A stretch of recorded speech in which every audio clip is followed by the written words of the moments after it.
Who is the face of the CFL in 2025?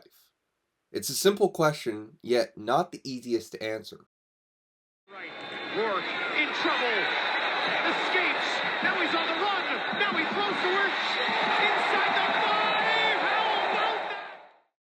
Now, you may be pondering that question yourself, and odds are you're probably thinking of a quarterback. And honestly, it's hard not to. Going all the way back to the 1980s, you have Warren Moon, the leader of an incredible dynasty in Edmonton, as he won a ridiculous 5 straight Grey Cups. There's also Damon Allen, who won 3 Grey Cup MVPs with the Eskimos and Argos. In the 90s, Doug Flutie was a staple, leading Calgary to their first Grey Cup victory in over 20 years. In the 2000s, the ageless Anthony Calvillo, who put the Montreal Alouettes back on the map.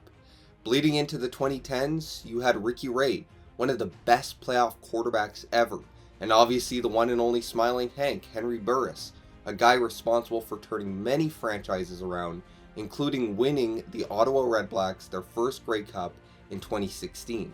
And finally, in the mid-2010s, the gunslinger, Bo Levi Mitchell, leading the Calgary Stampeders to 5 Grey Cup appearances and winning 2. Now, if I said the word CFL, these are the names that most likely come to mind. Why? Because it wasn't just the winning, it was the impact, the way they carried themselves, the way they performed in the big moments. That's what makes them the faces of the league. So with that said, who fits that mold in 2025? Who has the presence, the impact, or as some kids would say, the aura? Now it's possible we may not have that face just yet, but who are some of the frontrunners? In no particular order, let's talk about 4 names. 4 quarterbacks that could make a strong case for face of the league in 2025. Starting with Zach Collaros. The resume speaks for itself. 2-time Grey Cup champion, 2-time most outstanding player, has led Winnipeg to 5 consecutive Grey Cup appearances, and could possibly make it 6. But some cracks are starting to show in his play, and there is a huge question you can't ignore. At 36 years of age, how much longer can he hold this spot? Next up, Vernon Adams Jr. It's easy to see why this could be the answer. His nickname is literally Big Play VA. He makes throws that only a handful of QBs can make. He can extend plays with his legs, escape pressure, and turn broken plays into touchdowns. But beyond the highlights, VA's always carried himself as a class act, respected by teammates, fans, and coaches.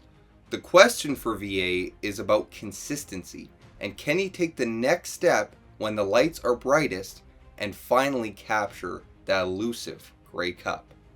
Let's now get to Bo Levi Mitchell. Wait, he's back? After winning his last Grey Cup back in 2018, Bo dealt with his fair share of injuries and his play was steadily declining. And at age 35, a resurgence seemed unlikely.